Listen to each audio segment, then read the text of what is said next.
xamante ne Ndeye Dimet mi ngi ko doon def ci actualité mais maître dañuy ñëw ci li nga xamante ne également beneen casquette balaa ñoo dugg ci casquette politique bi dañuy dugg ci casquette avocat bi nga xam ne moom nga doon wax ci dossier bi nga xamante ne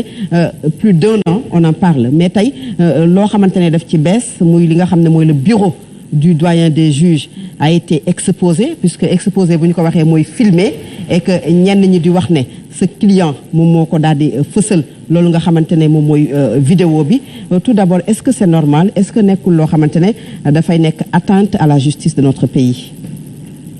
Dana le décevoir parce que du ma ci wax parce que ça ne m'intéresse pas deux gisuma ko filmé ba fa nekkee de kenn filmé wul gisuma ñu enregistré kenn gis naa nag ay image xaw ma koo génne waaye man loolu intéressé wu ma man la ma fa yóbbu woon du ay film. ba tax ma toog fa de 10h50 à 1h15 du matin du wan ndax filmé nañ Fat Abdou wala Ndeye Dimet man dossier ma fa yóbbu woon te dossier boobu du ma ci wax ndax c'est le secret de l'instruction maintenant bu amee ñu photo kenn man gisuma sax fu ñu photo doyen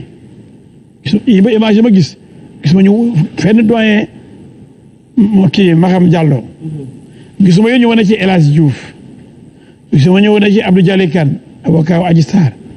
gisuma ñu wane maître Mbengue Ibrahima Mbengue maître Bassirou Baldé ak maître Ousseynou Gaye avocat Ndeye Fatou yi ma gis daal gis naa daal. gis nga vidéo quand même maître. gisuma vidéo. gis nga photo gis naa daal ay chaise yu vide kii ku toog fee ku toog fële mais yooyu man du ma ci wax ça ne m'intéresse pas man ay waxu ñàkk fayda pour détourner opinion bi ci li taxoon ñu dem fa yendu fa diggante 11h du matin ba 1h15 du woon a photo Adji Sarr wala photo Ndeye Khady Ndiaye loolu dañu yëpp nit ñi c'est-à-dire Sénégal du jël l'essentiel teg ko fële jël l'accessoire focaliser wu ci lu mu ci jëriñ yow photo nañ Fat Abdou ci émission bi wala photo nañ Ndeye Dimet ci émission bi mu ñëpp lay botam ni mbay du photo Ndeye Dimet wala photo Fat Abdou. Vous parlez d'une émission. lu mu mën a doon laa la dama ak lu mu mën a doon. à une audition. dama ni wane wuñ kenn mu def taati neen wane wuñ kenn muy def loo xam ne lu ñaaw la wane wuñ kenn muy wax lu mu warul wax amul daal dara loo xam ne mën a déranger qui que ce soit. mais ñu bëri mosuñu gis loolu. dama ne xaw ma ko def dama ne man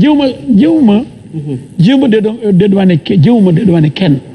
jéewuma aussi condamné kenn mais dama ni am naa mat ku toll ni man El Hadj Diouf comme ni ñëpp dabee réseaux sociaux yi attaqué sa famille taxuma dugg ci comme ñëpp dëbb attaqué Adji Sarr wala Ndeye Khady Ndiaye loolu intéressé wu ma ay photo chaque jour ñu wane dina grave kenn du ko wax chaque jour réseaux sociaux yi génne fi ay njomme te du ni coow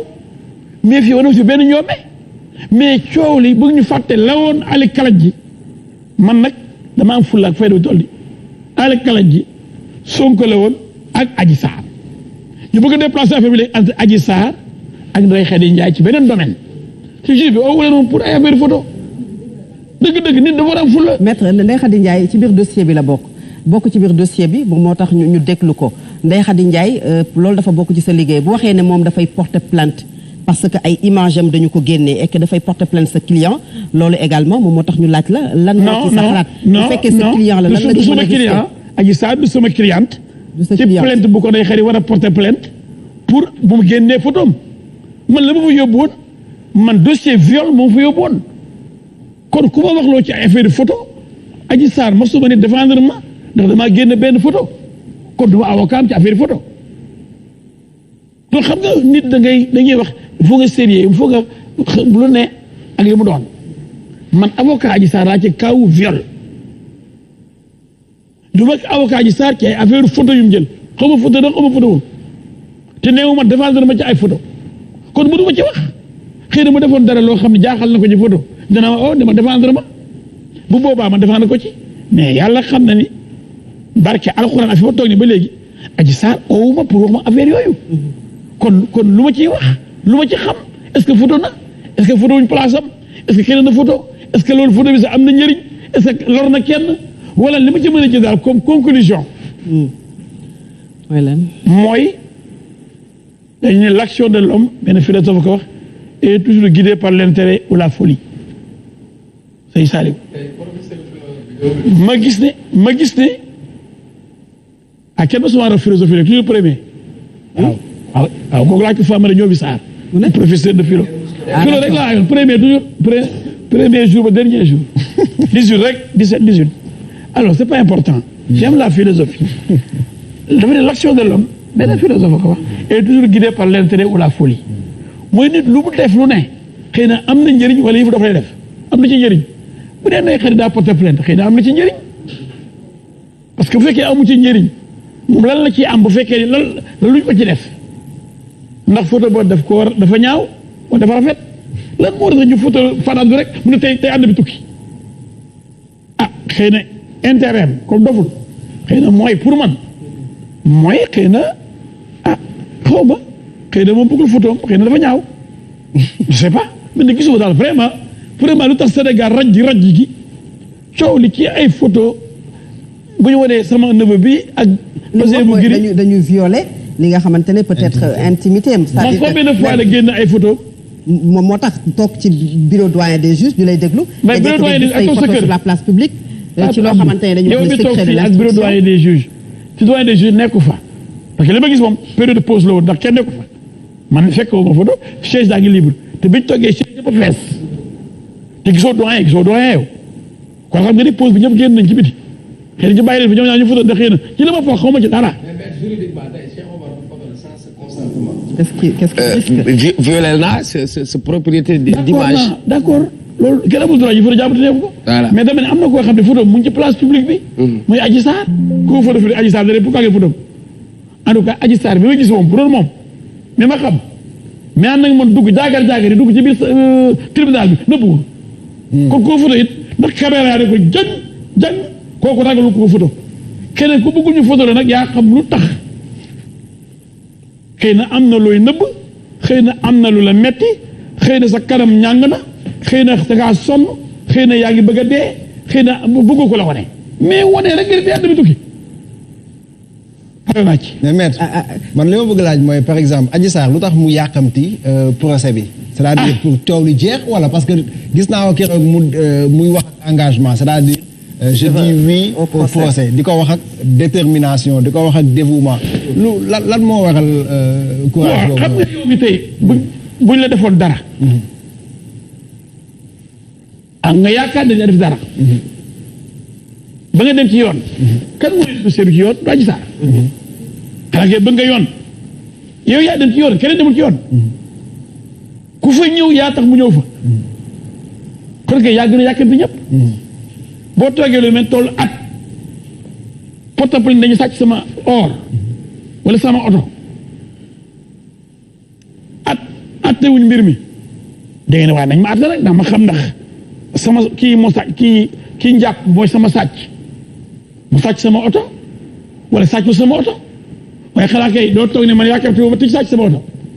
nga croiser les bras rek ni man yàkkamti wu ma pourtant maa porte plainte pourtant sama oto dem na yaakaar naa ñu atte ba joxal ma sama oto joxal ma samay droit kon moo tax ku yàkkamti ku ne ki dem ba ci yoon ne yoon fii la max na nekkee benn ngir yàlla xool ma li càmbar ko atte ko kooku moo gën a yàkkamti ñëpp. mais maître Adji Sarr assurance bi mu àndal. foofu moom mi ngi wax ci foofu détermination bi mu àndal. kan Adji Abidjan Adji Sarr Adji Rabi Sarr. mooy Adji Abidjan mooy Adji Abidjan. waaw foofu laa doon ñëw Adji Sarr boobu nga xamante ne dafa ñëw dugg si ni mu melokaan bi ñu ngi dégg Ndeye Khady Ndiaye à sa sortie mu wax ne Adji Sarr bi ma jàkkaar lool bokkul ak Adji Sarr bi ma xamoon Adji Sarr bi Samba Abidjan ñoom ñoo nekk ci ginnaaw pour faire Adji Abidjan c'est ça waxi yow dégg wolof dafa ni bu ngeen mel ne nga gis benn waaye nga ne kii di Sadio Mané mi nga xawoon génération foot mooy dafa changé léegi loolu mooy boo déggee ñu ne diw Cheikh Omar mii kii de xam ma Cheikh Omar mii de Cheikh Omar Amérique la mooy ba mu demee xëy dafa changé ci diggante bi ba ñu américain ndax lam nangu woon. est-ce que waxam jooju indiwaatul firndewu la thèse du complot parce que mi ngi wax ne Adji Sarr ni ma ko comprendre mooy ay ponkal ñoom ñoo nekk ci ginnaawam parce que dafa changé am assurance dañu ko préparé. kon affaire Louga bi complot la affaire sage-femme yi bàyyi leen problème am ngeen wax complot.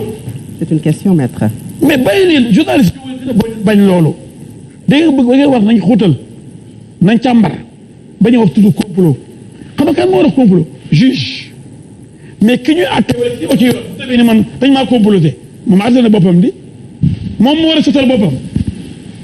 non dama leen posé benn question ki ñu oo ci yoon di ko diw ne da nga sàcc fasam wala xaram mu ne complot la du bàyyi yoon àtte ba xam ndax yow sàcc nga wala sàccoo parce que mënoo nekk juge et partie à la fois mais dès lors que nga ne complot am na àtte nga sa bopp journaliste bu taxaw ni complot am na it àtte na ba pare te moom du cëram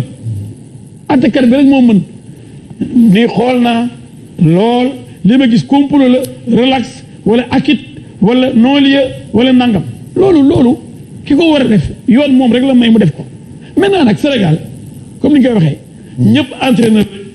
ñëpp juge lañ ci affaire yoo am tey jii koo teg ci affaire football c'est vrai que bëri nañu ñu xam ci football mais ku teg ko nga ne yow yaa def classement bu Sénégal di jouer waa maître ci yoon dossier bu ñëw comme tey ni sama na ba waxee d'accord ak moom foofu